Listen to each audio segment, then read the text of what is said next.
At the reading of my grandfather's will, the lawyer shocked everyone when he handed me a check worth $20 million.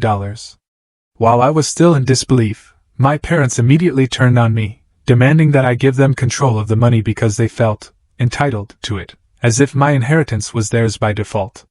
Their greed quickly overshadowed any sense of family, leaving me torn between protecting my future and dealing with their betrayal. Can you even imagine watching your own parents, the people who raised you, destroy something priceless right in front of your very eyes? And why? Because they genuinely believed it would ruin me, strip me of everything. But the absolute craziest part? I couldn't stop laughing. Because the check they just gleefully, spitefully burned to ash was actually completely useless to them. I'm Rachel Mitchell, and in 2009, I was sitting in my grandfather's lawyer's office. The air was thick with the scent of old money and unspoken greed, surrounded by relatives who barely bothered to visit my grandpa when he was alive. My palms were sweating. James Blackwell, Grandpa William's attorney for 3 decades, adjusted his glasses, his gaze steady, and read the next line of the will. To my beloved granddaughter Rachel, I leave $20 million. The entire room froze. My parents, Kenneth and Diana, snapped their heads towards me so fast I thought they'd get whiplash. Their expressions transformed in an instant, from bored indifference to something predatory, something hungry. Oh, if only they knew what was coming. Growing up in Boston, my life was anything but conventional. My parents? Oh, they were obsessed.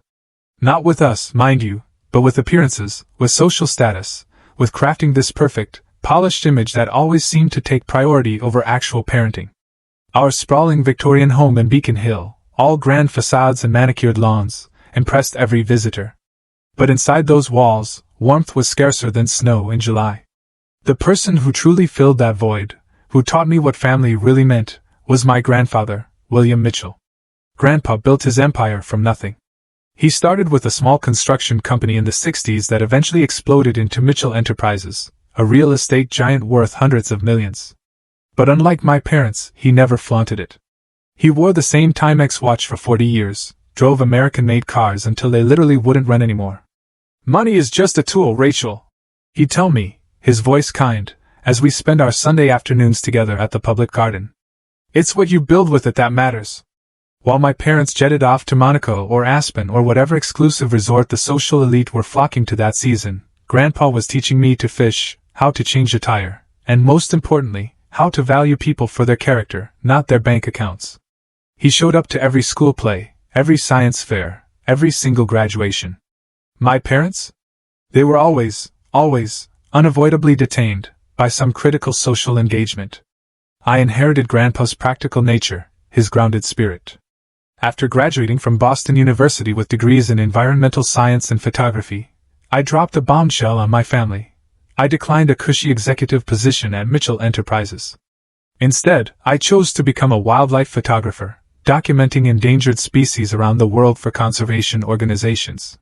You're throwing away your potential, my father had roared, his face turning purple, during one of our last major confrontations 3 years ago. Do you have any idea what people would give to have your opportunities? I'm creating my own opportunities, I'd responded calmly, which only infuriated him more. My mother, ever so subtle but equally disapproving, would coo. Darling, it's wonderful you have these hobbies, but surely you can pursue them while maintaining a proper position in society? I moved out the very next day. Got a modest 2-bedroom apartment in Cambridge that I shared with my best friend, Heather Cooper. We met during freshman orientation and just clicked, bonding over photography and the outdoors. Unlike everyone else in my parents' orbit, Heather never cared about my family name or connections. She judged me on who I was, plain and simple. My lifestyle confused my status-obsessed relatives. I drove a reliable, but utterly unremarkable Subaru.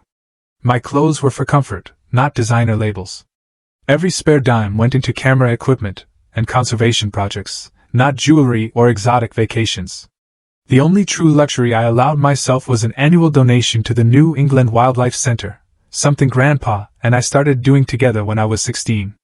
Your parents think money is for showing off, Grandpa once told me, his eyes twinkling. They've never understood that true wealth is having enough to help others without worrying if there's enough left for yourself. Grandpa's health began to decline last year. Cancer. The aggressive kind, the one that doesn't respond well to treatment. My heart shattered, but I immediately put all my international assignments on hold and moved into his guest room. I wanted to be there, to care for him during his final months. My parents visited occasionally, always with their attorney in tow, always trying to discuss estate matters while Grandpa was still lucid. He'd just wave them away. "There's time for such discussions later," he'd insist. "They've been circling like vultures for years," he confided in me one evening, as we watched the sunset from his favorite armchair. "Your father has been borrowing against his inheritance for decades. Did you know that?" I hadn't known, not really, but it suddenly explained my parents' increasingly lavish lifestyle despite my father's seemingly mediocre success at his investment firm. During those last months, Grandpa and I talked more openly than ever. He told me stories about his youth, the struggles building his company, his deep, enduring love for my grandmother, who'd passed a decade earlier. Sometimes, in his most vulnerable moments, he expressed regret about my father. "I gave him too much, too easily," he admitted. "I thought I was showing love, but I was just enabling his worst instincts. I won't make that mistake with you, Rachel." At the time, I thought he was just reflecting on long-ago parenting decisions. I didn't realize he was leaving me clues, guiding me, about what he had planned. When Grandpa passed away peacefully in his sleep, I was holding his hand. He simply slipped away. My parents arrived 2 hours later, their first question: "Where's the key to his home office?" The funeral last week was a spectacle, an absolute circus that would have horrified Grandpa. My parents insisted on the most expensive casket, the most elaborate floral arrangements, and a reception at the Ritz-Carlton that felt more like a networking event than a memorial. I stood in the corner with Heather, watching relatives who'd barely acknowledged Grandpa in life suddenly transform, overcome with manufactured grief, or perhaps, just raw anticipation. "You doing okay?" Heather asked, handing me a glass of water. She knew I didn't drink alcohol at family functions. It was too important to keep my wits about me. "I'm just trying to get through this with some dignity intact," I replied, watching my cousin Marcus corner the family attorney. Marcus had always been my chief competitor for Grandpa's attention, though he sought it through extravagant displays of success rather than genuine connection. "Your grandfather would have hated this circus," Heather said, shaking her head. "Actually, he would have found it darkly amusing," I corrected her, a sad smile touching my lips. "He always said you learn who people really are when money enters the picture." Little did I know how prophetic those words would prove to be. The reading of the will was scheduled for 10 in the morning at the downtown offices of Blackwell and Associates. I arrived 15 minutes early with Heather as my moral support, finding the elegant reception area already half filled with relatives I typically only saw at Christmas parties and the occasional wedding. "Rachel, darling!" My mother air-kissed near both my cheeks, her Chanel perfume overwhelming. She looked immaculate, as always, not a platinum blonde hair out of place, despite her supposed grief. "We saved you a seat between us." "Thanks, but I'm fine here with Heather," I replied, choosing seats toward the back. My father didn't bother with pleasantries, merely nodding in my direction while continuing his hushed, intense conversation with Uncle Robert, his older brother, who had always resented Grandpa for giving my father a larger role in the family business, despite being the younger son. The conference room we were eventually ushered into absolutely screamed old money: mahogany table, leather chairs, oil paintings of stern-looking men in suits, the firm's founding partners. I recognized most of the family members present: Aunt Patricia, Uncle Robert's wife, who was fidgeting nervously with her pearl necklace, my cousins Marcus and Lily, Great-Aunt Edith, Grandpa's only surviving sibling, who looked genuinely sorrowful, and a handful of more distant relatives who I suspected were equally distant from Grandpa's thoughts. James Blackwell entered last, carrying a worn leather portfolio. In his 70s now, he had been Grandpa's contemporary, friend, and legal advisor through decades of business deals and family matters. His silver hair and bow tie gave him the appearance of a distinguished professor rather than a corporate attorney. "Thank you all for coming today," he began formally. "Before we start the official proceedings, I want to express my personal condolences. William was not just my client, but a dear friend for over 40 years. My father cleared his throat impatiently. "We appreciate the sentiment, James, but perhaps we could proceed?" Blackwell's expression didn't change, but I noticed a slight tightening around his eyes. "Of course, Kenneth. I understand you're eager to move forward." As Blackwell began with the legal preamble, my mind drifted back to my last private conversation with Grandpa, just 3 days before he passed. He had been having a good day, lucid and almost energetic. He'd asked the nurse to help him sit up in an armchair, and he'd requested that I bring him his old, leather-bound journal. "Rachel," he'd said, his voice stronger than it had been in weeks, "I want you to know I've made provisions. You won't have to worry." "Grandpa, I don't want to talk about the will," I'd protested, trying to change the subject.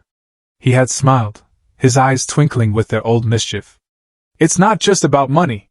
It's about justice and consequences. Some people have been waiting a long time for a payday they haven't earned." "What do you mean?" I'd asked, confused. "You'll understand soon enough." He had patted my hand. "Just remember that whatever happens, I've thought it through carefully. Trust James. He knows what to do." The memory dissolved as Blackwell began reading the actual bequests. As expected, there were numerous smaller gifts: $10,000 to his longtime housekeeper, Mrs. Sullivan, $20,000 to his gardener of 30 years, generous donations to his favorite charities, and small mementos to various friends. Great-Aunt Edith received a modest but comfortable annuity to ensure her remaining years were free from financial concern. The atmosphere in the room grew increasingly tense as the major assets remained unaddressed. My cousin Marcus kept glancing at his watch, while my father's leg bounced nervously under the table. I could feel my mother's gaze burning into me periodically, though I couldn't fathom why. "Now, regarding Mitchell Enterprises," Blackwell continued, causing everyone to lean forward slightly. "As you know, William maintained controlling interest in the company until his death. His shares are to be placed in a trust managed by the board of directors, with profits to be distributed as follows." The next several minutes outlined a complex arrangement that essentially kept the company intact while distributing modest dividends to various family members. My father received a seat on the board, but not the controlling interest he had clearly anticipated. I could see his knuckles widening as he gripped the armrests of his chair. "This is irregular," Uncle Robert interrupted, his voice tight with anger. "The company should pass directly to the family, not be controlled by the board." "These are William's explicit wishes," Blackwell replied firmly. "If you contest them, there are contingencies in place that would result in the immediate sale of the company to its employees through an ESOP. I strongly advise against challenging these terms." That silenced the room completely. Grandpa had outmaneuvered them all. Marcus leaned over to whisper something to my father, who shook his head sharply, a vein throbbing in his temple. The tension was building like a thunderstorm, and I had the distinct feeling the worst was yet to come. Blackwell continued through several more minor bequests, including Grandpa's beloved classic car collection going to a transportation museum, and his art collection to various cultural institutions. With each announcement, my father's expression grew darker, more enraged. The family vacation home in Maine went to Great-Aunt Edith, while the ski lodge in Vermont was to be sold, with proceeds going to conservation efforts. "And the primary residence," my mother interrupted, unable to contain herself any longer. "The Beacon Hill home?" "I'm coming to that, Diana," Blackwell said, with the strained patience of someone used to dealing with truly difficult clients. "But there's a matter William considered of paramount importance." He looked directly at me for the first time since beginning the reading. In that moment, I felt a chill of premonition. Something significant was about to happen. And somehow, I was right at the center of it. "To my beloved granddaughter, Rachel Elizabeth Mitchell," Blackwell read, his voice taking on a warmer, almost gentle tone. "I leave the sum of $20 million, to be transferred immediately upon the reading of this will into trust established in her name." The silence that followed was absolute, deafening. I felt as though all the oxygen had been sucked from the room. $20 million. The amount was incomprehensible to me. I earned a good living as a photographer, but this was more money than I could possibly spend in several lifetimes. The silence shattered as multiple voices erupted. Simultaneously. "This is outrageous!" my father shouted, standing so abruptly his chair rolled backward and hit the wall with a loud thud. "There must be some mistake," my mother added, her perfectly composed facade finally cracking, revealing the panic beneath. Marcus let loose a string of profanities that caused Great-Aunt Edith to gasp, scandalized. Through the chaos, I remained frozen, unable to process what I just heard. Heather squeezed my hand under the table, a silent anchor, grounding me. Blackwell raised his hands for quiet. "There's more." When the noise subsided slightly, he continued. "This bequest comes with a personal message from William." He produced an envelope and handed it to me. With trembling fingers, I opened it and unfolded the letter inside, immediately recognizing Grandpa's distinctive, familiar handwriting. My dearest Rachel, I read silently as the room watched, eyes boring into me. If you're reading this, I've moved on to the next adventure. Don't grieve too much, I've had a good run. The money I've left you represents not just my love for you, but my absolute trust in your judgment and character. Unlike others who have viewed my wealth as their birthright, you've always worked for what you wanted and valued people over possessions. You might be wondering why such a large sum. The answer is simple, you're the only one I trust to use it wisely. I've watched you grow into a woman of principle and compassion. Your work documenting and protecting endangered species has made me prouder than any business deal I ever closed. Some family members will be upset by my decision. Let them be. Their reactions will only confirm what I already know about their character. James has documentation that will explain more, but suffice it to say that certain individuals have already taken far more than their fair share from me during my lifetime. Use this money to pursue your dreams, Rachel. Establish that wildlife foundation you've talked about. Travel. Learn. Grow. Just promise me you'll never let wealth change who you are at heart. With eternal love and confidence, Grandpa. I looked up, tears blurring my vision, to find my parents had moved. They were standing directly across from me, their expressions transformed completely. The anger had been replaced with unconvincing, sickly sweet smiles. Rachel, sweetheart. My mother began, in her most solicitous, fake-friendly tone. What a wonderful surprise! Your grandfather was always so fond of you. My father nodded vigorously, almost frantically. We should discuss investment strategies immediately. I have several opportunities that, Kenneth, Diana. Blackwell interrupted, his voice cutting through their syrupy words. There's more to the will that concerns you directly. They reluctantly returned to their seats, though my mother took the chair next to mine, patting my arm in a gesture of forced affection that made my skin crawl. To my son, Kenneth, and his wife, Diana, Blackwell continued, his voice devoid of emotion now. I leave the sum of $100,000, with a strong suggestion it be used to pay off your outstanding debts, which are considerable. My father's face flushed crimson. This is absurd. A pittance after all I've done for the company. Blackwell ignored the outburst.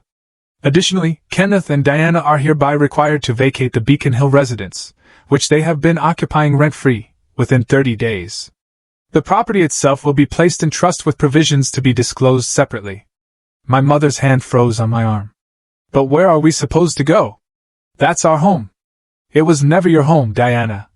Blackwell corrected gently, firmly. It always remained in William's name. He allowed you to live there as a courtesy. The reading continued with several more bequests, but I hardly heard them. My mind was reeling from the implications.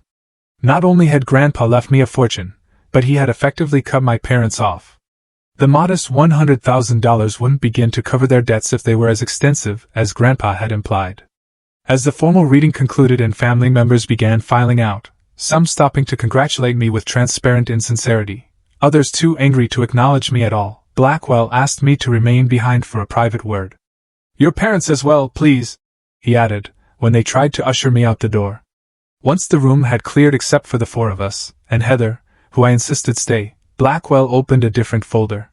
William asked me to share this information privately, he explained, sliding several documents across the table. These are records of loans made to Kenneth and Diana over the past 15 years, totaling nearly $8 million. None have been repaid. My father didn't even attempt to deny it. Those were advances against my inheritance, not loans. They were formally documented as loans, Blackwell corrected, his voice flat, with interest terms that have also not been met. We're family, my mother protested, her voice rising. William understood our position. We have a certain standard to maintain. Blackwell continued as if she hadn't spoken. Additionally, there's the matter of the unauthorized withdrawals from several Mitchell Enterprises accounts under Kenneth's management. The forensic accounting report is quite detailed. My father blanched. Those were legitimate business expenses. The vacation home in the Maldives? The yacht? The gambling debts in Monaco? Blackwell raised an eyebrow, his gaze piercing. William chose not to pursue criminal charges during his lifetime out of concern for family reputation, but he was fully aware of these activities. I felt physically ill. The father who had lectured me about responsibility and the proper use of family resources, who had always played the part of the successful businessman, had been stealing from his own father all along. This is why Rachel received the bulk of the liquid assets, Blackwell concluded, his voice unwavering.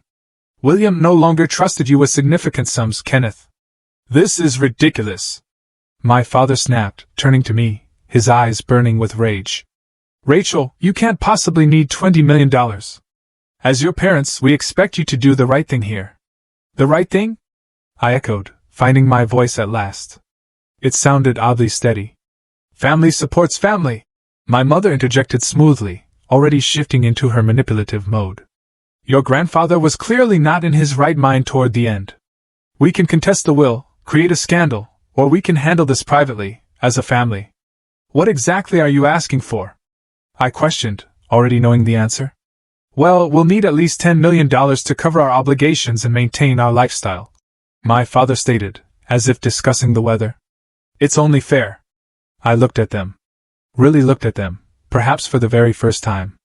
These people who had prioritized social standing over actual parenting, who had missed my college graduation for a yacht party, who had criticized every single choice I'd ever made that didn't align with their materialistic values. They were now demanding I bail them out of problems entirely of their own making. No, I said simply. What did you say? My father's voice dropped, dangerously quiet. I said no. I won't be giving you any money. Blackwell cleared his throat. Before this discussion continues, William asked me to provide Rachel with this. He produced a check. An actual paper check made out to me for $20 million. He thought you might want something tangible to mark the occasion, though the funds have already been transferred electronically. I took the check, staring at the incredible figure written there. This discussion isn't over, my father warned, his face tight with suppressed fury, as Blackwell escorted us all out. We'll continue at home. Not your home anymore. I reminded him quietly, the check still clutched tightly in my hand. Despite my better judgment, I agreed to meet my parents at Grandpa's mansion later that afternoon. Heather offered to come with me, but this was a confrontation I needed to handle alone. Just keep your phone on, she advised. And call me if things get weird. Define weird when it comes to my family. I joked weakly, but my stomach was churning. The house, where I'd spent so many happy hours with Grandpa, now felt tainted by my parents' presence. They were waiting in his study, my father pacing by the windows overlooking the garden, a coiled spring of frustration. My mother perched on the leather sofa, her posture rigid with tension. Rachel. My father began without preamble, his voice tight. You need to understand our position. Everything we've done has been for this family's legacy. What legacy would that be? I asked, remaining standing near the door, keeping a careful distance. The legacy of living beyond your means? Of taking advantage of Grandpa's generosity? Of embezzlement? Don't be dramatic. My mother cut in, her tone sharp. Your grandfather indulged you because you were his pet project. The artistic granddaughter with her cameras and causes. It was charming to him. But running this family requires more than charity work and wildlife photos. And what exactly have you contributed to the family, Mother, besides spending its money? My father slammed his hand on Grandpa's desk. Enough. We are your parents. We gave you everything, the best schools, connections, opportunities. Grandpa gave me those things. I corrected, my voice steady. When he wasn't busy covering for your mistakes. You ungrateful little. He caught himself, visibly trying to regain control. Look, your grandfather wasn't thinking clearly at the end. Cancer, medications, his judgment was compromised. Funny how you never questioned his judgment when he was bailing you out of your financial disasters. I shot back. My mother changed tactics, her voice softening, oozing false concern. Darling, we understand you're grieving. We all are. But think about what this money could mean for all of us. We could settle our temporary financial difficulties, renovate the vacation properties, ensure the family name remains respected in the right circles. You mean, you could keep pretending to be wealthier than you are, while contributing nothing of value to anyone? You little ingrate. My father abandoned all pretense of civility, his face twisting with fury. After everything we've sacrificed for you. What exactly have you sacrificed? I demanded, a cold anger building inside me. From where I'm standing, Grandpa was the one making all the sacrifices, while you two took advantage of him. He was my father. That money should have come to me directly. He was shouting now, his face contorted with rage. Not funneled through my daughter like some kind of sick power play from beyond the grave. Maybe he knew you couldn't be trusted with it, I suggested quietly. My mother rose, approaching me with chilling calculation in her eyes. Rachel, be reasonable. We're talking about your future too. Without our guidance, you'll make mistakes. You don't understand how the world of wealth works. I understand enough to know that $20 million doesn't disappear unless someone is catastrophically irresponsible with it. Like you two have been with everything Grandpa ever gave you. My father made a visible effort to calm himself, adjusting his tie, forcing a grim, determined smile. Here's what's going to happen. You're going to transfer $10 million to our accounts. We'll handle the family obligations, settle our debts, and everyone can move forward without scandal or legal battles. And if I refuse? Then we can test the will. My mother stated, her voice flat, menacing. Claim undue influence, diminished capacity on William's part. It would be messy. Public. Your grandfather's private financial decisions dragged through probate court. His mental state questioned. Is that what you want for his legacy? I felt a chill at their willingness to desecrate Grandpa's memory for money. Blackwell seems confident the will is ironclad. I murmured, testing them. Blackwell isn't infallible. My father sneered. And neither was my father. We'll tie that money up in litigation for years. You won't see a penny while the lawyers fight it out. The threat hung in the air, cold and heavy. I realized with perfect clarity that they would do exactly that, not because they believed they could win, but out of pure vindictiveness. Fine, I said at last, letting out a slow breath. Let me think about it. Relief visibly washed over them. They thought they'd won. That's our sensible girl. My mother smiled, reaching to pat my cheek. I stepped back. I said I'll think about it. I didn't agree to anything. The check. My father said suddenly, his eyes narrowing. Where is it? In my purse, I replied, gesturing to the bag I'd set on a side table. He moved with surprising speed for a man in his 60s, snatching my purse before I could react. What are you doing? I demanded, trying to grab it back. Ensuring you make the right decision. He growled, dumping the contents onto Grandpa's desk and sifting through them until he found the check. Give that back. I lunged for it, but my mother stepped between us. This is for your own good, Rachel. She insisted, her voice surprisingly calm. You're not thinking clearly. I'm thinking more clearly than I ever have. I shot back, trying to push past her. What happened next occurred so quickly, I barely had time to process it. My father held up the check triumphantly, and my mother produced a silver lighter from her pocket, the antique one she always carried, a gift from some European aristocrat she'd cultivated as a social connection. One last chance? My father warned, holding the check just above my reach. Agree to our terms, or this symbolic gesture of your grandfather's becomes exactly that, just a symbol. You can't be serious. I breathed, realizing they were. That check is made out to me. It's my property. Not anymore. My mother said coldly, flicking the lighter to produce a flame. My father dangled the check over the fire. $10 million. That's our offer. I told you, the money's already been transferred. I reminded them desperately. Burning that check won't change anything. Then why do you care so much? My father's eyes narrowed, a cruel smirk forming. No, I think this matters more than you're admitting. Maybe Blackwell was bluffing about the electronic transfer. Maybe this check is the only way you can access those funds. You're being ridiculous. But he wasn't listening. With a nod to my mother, he lowered the check to the flame. I watched in disbelief as the paper caught fire, curling and blackening at the edges. No! I cried out of instinct, reaching for it, but they blocked me.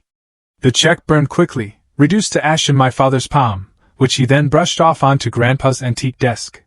Now you'll never see a cent, he declared with savage satisfaction, his voice a triumphant sneer. It's ours now. We'll go to Blackwell tomorrow. Explain that you've agreed the distribution was unfair.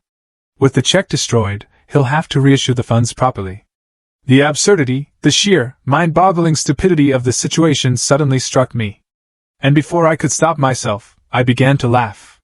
It started as a small chuckle, a tiny hiccup of disbelief, but quickly grew into full-blown, uncontrollable laughter that bent me double. My parents exchanged concerned glances. She's hysterical, my mother diagnosed, reaching for her phone. I'm calling Dr. Winters. No! I gasped between fits of laughter, tears streaming down my face. I'm not hysterical. I'm just amazed at how completely you've misunderstood everything. What's so funny? My father demanded, his triumph giving way to uncertainty, then a dawning fear. I managed to control my laughter enough to speak. That check you just burned? It was ceremonial. The money is already in trust, in my name. Blackwell set everything up weeks ago. Their expressions shifted from confusion to disbelief to dawning horror. You're lying. My mother accused, but her voice lacked conviction, utterly hollow. Call Blackwell if you don't believe me, I suggested, pulling out my phone. I have him on speed dial. Or better yet, I tapped the screen a few times and held it up to show them. I just logged into one of the trust accounts. See for yourself. They both leaned forward, staring at the balance displayed on my phone screen. $10 million. Just in this one account. That's not possible. My father stammered, his face ashen. Grandpa knew you better than you thought. I told them quietly, the humor fading, replaced by a cold sense of justice. He anticipated exactly what you might try to do. That's why the check was just for show. A test, maybe, to see what you would do when faced with temptation. A test we failed. My mother whispered, sinking back onto the sofa, looking utterly defeated. Spectacularly? I agreed. My father's face contorted with rage again. This isn't over. We can still contest the will. Claim fraud, manipulation. The study door opened, and James Blackwell entered, followed by 2 uniformed security officers. Actually, Kenneth, it is over, he announced calmly. I received an alert when Rachel's check was destroyed. We had it coded with an RFID chip for exactly this scenario. You were spying on us? My mother gasped, eyes wide with indignation. Protecting my client's interests. Blackwell corrected, utterly unruffled. William anticipated you might resort to desperate measures. He turned to the security officers. Please escort Mr. and Mrs. Mitchell from the premises. They are no longer welcome here. This is outrageous. My father exploded. I'll sue you for everything you're worth. I'll have your license revoked. Blackwell remained unruffled. You're welcome to try, Kenneth. But before you do, you might want to consider that I have documented evidence of your embezzlement from Mitchell Enterprises. Evidence that until now has not been shared with the board of directors or the authorities. My father blanched. You can't continue pursuing this. And I most certainly would. Blackwell assured him. William chose not to press charges during his lifetime out of consideration for Rachel. I have no such constraints. My mother rose shakily to her feet. This house is still ours. You can't just throw us out. Actually, I can, I said, a newfound confidence surging through me. As of this morning, I am the legal owner of this property. What? They both turned to me in shock, their faces utterly bewildered. Another provision of the will. Blackwell explained, a slight, almost imperceptible smirk touching his lips. The Beacon Hill property was placed in trust with Rachel as the sole beneficiary. The trust activated immediately upon William's death, though you were granted a 30-day grace period to vacate. A period I'm now terminating, based on your actions today. You can't do this to us, my mother pleaded, her carefully constructed facade crumbling completely. Where will we go? For the first time, I felt a flicker of pity for them. Not enough to change my mind, but enough to soften my tone. You have the $100,000 Grandpa left you, I said. It's enough for a decent apartment, while you figure things out. $100,000. My father looked physically ill. That won't even cover the interest on our debts. Then perhaps it's time to live within your means, I suggested. The security officers moved forward, making it clear this discussion was over. My parents had no choice but to leave, though my father couldn't resist one parting shot. This isn't the end, Rachel. Family doesn't do this to family. No, I agreed, looking him straight in the eye. Family doesn't burn checks, threaten lawsuits, or steal from each other. You taught me exactly what family isn't supposed to be. After they were escorted out, Blackwell stayed behind. Your grandfather would be proud of how you handled that, he told me, a warm smile on his face. He knew it wouldn't be easy. Did he really anticipate they would try to destroy the check? I asked, still reeling a little. Blackwell smiled sadly. William knew his son better than Kenneth ever realized. The RFID chip was his idea. People show you who they really are when they think they have nothing to lose, he told me. I looked around the study, filled with memories of Grandpa. What do I do now, James? $20 million is overwhelming. Take some time, he advised. There's no rush to make decisions. The trusts are structured to protect the principal while providing you with a generous income. You can focus on your photography, travel, or whatever else brings you joy. An idea began forming in my mind, a clear, purposeful path. The thing I want to do is buy this house. Officially, I mean. No trusts or legal arrangements. I want it in my name. That can be arranged easily, Blackwell said, nodding. May I ask why? I ran my hand along Grandpa's desk, where he taught me to play chess when I was 8. Because it should stay in the family. The real family. People who loved Grandpa for who he was, not what he could give them. Blackwell nodded approvingly. I'll start the paperwork tomorrow. As he prepared to leave, he handed me a small, ornate key. One more thing William wanted you to have. His private safe in the library contains documents he thought you should see. Personal journals, family history, things he felt might help you understand why he made the choices he did. After Blackwell left, I stood alone in Grandpa's study, feeling both the immense weight of responsibility and the liberating lightness of freedom. For the first time in my life, I was truly independent. Financially and emotionally. No more family obligations based on guilt or manipulation. No more criticism of my career choices or lifestyle. I called Heather to update her on what had happened. Holy crap! She breathed when I finished the story. They actually burned the check? That's straight out of a movie! Reality is stranger than fiction sometimes, I replied, finding myself able to laugh about it now. The look on their faces when Blackwell showed up with security. So what now, boss lady? She joked. Millionaire private jet to Paris? Mansion in Malibu? Actually, I said, a soft smile on my face. I'm thinking of staying right here. This house, it's more than just a valuable property. It's where Grandpa and I connected. Where he taught me what really matters. That's my Rachel, Heather said warmly. Given life-changing money, and your first thought is sentimental value. Well, that, and the Wildlife Conservation Foundation Grandpa and I used to talk about starting. I think it's time to make that dream a reality. He would have loved that. Heather agreed. Want me to bring over some takeout to celebrate your first night as Lady of the Manor? Absolutely. And Heather, thank you for being there today. For being the family I got to choose. After hanging up, I wandered through the house that was now mine, seeing it through new eyes. Not as a symbol of wealth or status, but as a home with history and meaning, a place where I could honor Grandpa's legacy while building my own. The thought filled me with a sense of purpose stronger than any I'd felt before. This wasn't just about money. It was about using resources wisely, just as Grandpa had taught me. About creating something meaningful that would outlast me, just as he had done. And perhaps most importantly, it was about breaking the cycle of entitlement and materialism that had poisoned my parents' lives. About proving that the Mitchell name could stand for something better than what they had made of it. With that resolution firm in my mind, I headed to the library to discover what final lessons Grandpa had left for me in his private safe. 1 month passed in a whirlwind of meetings, decisions, and adjustments to my new reality. The weeks alone included consultations with financial advisors, attorneys, and tax specialists, all orchestrated by Blackwell to ensure I understood my options and responsibilities. The goal isn't just to preserve the capital, explained Marion Foster, the financial advisor Blackwell recommended.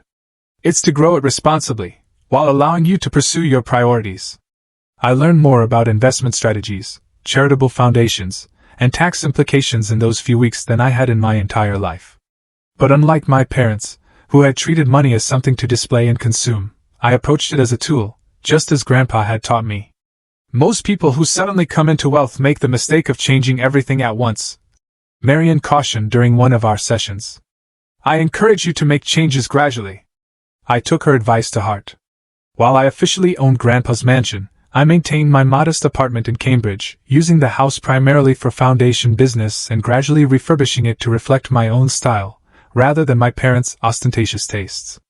The William Mitchell Wildlife Conservation Foundation became my primary focus. I hired Heather as the foundation's first employee. She had a background in nonprofit management before pursuing photography, and together we outlined our mission, documenting endangered species and funding conservation efforts, with a special focus on New England's threatened ecosystems. Your grandfather would be thrilled, Blackwell commented when I showed him the Foundation's mission statement. He always said your photography had purpose beyond just creating beautiful images. My parents, meanwhile, had moved into a luxury apartment in Back Bay, still beyond their means, but significantly less extravagant than the mansion. They made several attempts to reconnect, each more transparent than the last. Darling, we've had time to reflect. My mother cooed during an unexpected visit to my apartment. Family disagreements happen, but blood is thicker than water. What do you want, Mother? I asked directly. She didn't even bother with further pretense. The Bergman Charity Gala is next month. We need to make an appropriate donation to maintain our standing, but with our temporary cash flow issues, no, I said simply, closing the door on her shocked expression. My father tried a different approach, sending a formal business proposal for an investment opportunity that promised guaranteed returns of at least 30%. A quick analysis by my financial team revealed it as little more than a desperate attempt to access my funds for his own purposes. Their most public effort came in the form of interviews with Boston's social columnists, portraying themselves as victims of undue influence by Grandpa's attorney. These stories gained little traction but did succeed in alienating them further from Boston's old money circles, who valued discretion above all else. Not all family connections proved toxic, however. My cousin Lily, Uncle Robert's daughter, who had always been kind but distant, reached out with what seemed like genuine interest in reconnecting. I always admired how you stood your ground with the family, she confessed over coffee at a neutral cafe she had suggested. I just never had the courage to do the same. It wasn't courage so much as stubbornness, I admitted, a small smile forming. And having Grandpa in my corner helped. Uncle William saw something in you worth nurturing, she observed, her eyes thoughtful. The rest of us were too busy competing for status to recognize what really mattered to him. Our conversation revealed that Lily had been quietly pursuing a degree in environmental science, hiding her passion from her status-conscious parents. Finding this common ground led to her becoming the Foundation's next hire, specializing in habitat restoration projects. Through Grandpa's personal journals, which I discovered in his safe, I gained new insight into the family dynamics that had shaped us all.